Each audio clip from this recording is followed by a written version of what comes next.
understand in a quick summary balance of payment. So simple terms, when I talk about balance of payment, it says that the current account plus capital and financial account should be equal to 0. That means in case the current account increases, the capital and financial account would have to offset it in order to make it 0. So that is what is considered as a balance of payment. Now, very important thing. What is current account and what is capital and financial account, and what do they include? So let me start with current account first. So current account includes what? It includes investment income. So any income from investment. It would include any income from net exports which are generated, money transfer that takes place, unilateral transfer that occurs. Okay, so those are some of the ways through which we understand the current account. Now, it would also include purchase and sales,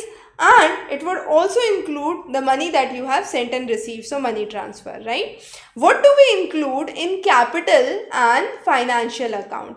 Capital and financial account technically includes the balance of payment which occurs between the countries, and this balance of payment that occurs between the countries through financial capital transfer.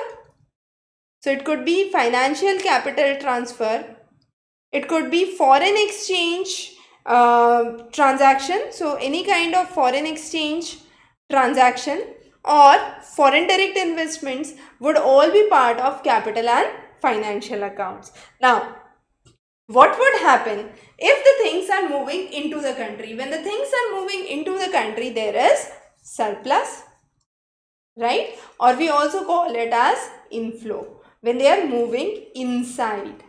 When they move outside, what would happen? We call this as deficit or outflow, right? Again, trade, we already know what is trade balance. Net exports minus imports would be your trade balance. So we need to understand that the trade balance is again maintained. If it is deficit, that means there is outflow. If it is surplus, that means there is inflow. Another good terminology that you must be familiar with. Whenever money comes into your account, you call it as credit. When it goes out of your account, you call it as debit. Clear? Now with those terms clear, let me do a quick example. There are two countries, country A and country B, right?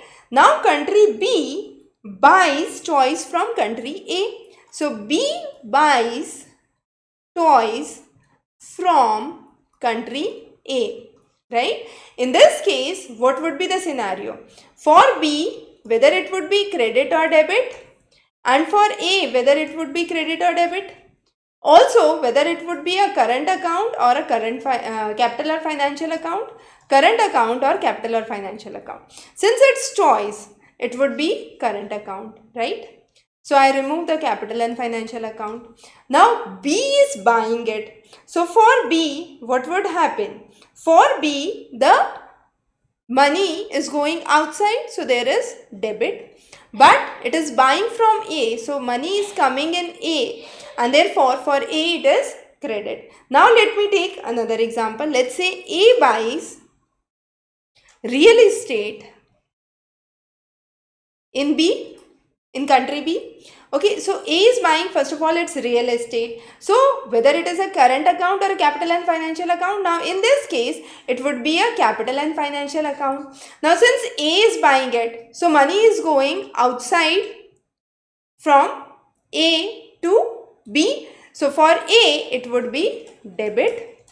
But for B, it would be what? In B, the money is coming. So for B, it becomes credit. So wherever it is credit, money is coming in. Whenever it is debit, money is going out. In a quick summary, we have understood that. Now, let me do a very quick example to help you understand better. Let's say I have the value of imports given, exports given. So I can find out the net export, that is export minus import, right? And this would help me calculate my current account. Okay, now the next is I have an income from abroad and income paid to abroad. So the difference of this, the income from abroad minus paid to abroad, would be my net income. right? So this would be from minus paid to abroad. So again this would be part of my current account. So if I have values there, I can solve this. And lastly, if I have the values of unilateral transfers which are sent and the unilateral transfers which are received, in this case what would happen? This would be received minus sent. So received minus sent, and this would give you again the value for the current account. Adding all these together, okay, the change in the export income, the change export and the import, change in the net income from to paid and received to sent would give you the current account value, right? Coming on to the capital and financial account. For capital and financial accounts, what would be the kind of values that I would require? So what is the purchase of foreign asset or foreign purchase in the domestic country? So the difference of that I would take into account. So foreign purchase or purchase of foreign currency, foreign purchase into the domestic one, okay, or purchase in foreign country, right? So that would be the change that I would take into account for the capital and financial account. Beyond that, I would take into account the investments that I have done in foreign assets and the foreign investments which are done in domestic assets, right?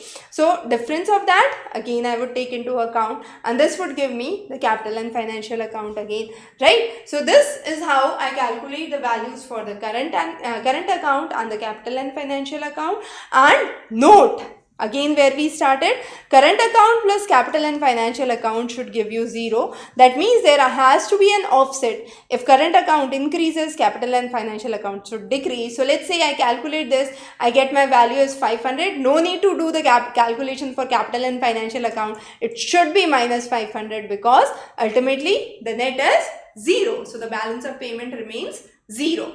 That's a very important crux of what we have understood in this lecture. In case you have any questions or queries, feel free to post those either in the comment section or just check below the videos that we have covered for more information on balance of payments. Thanks for joining in.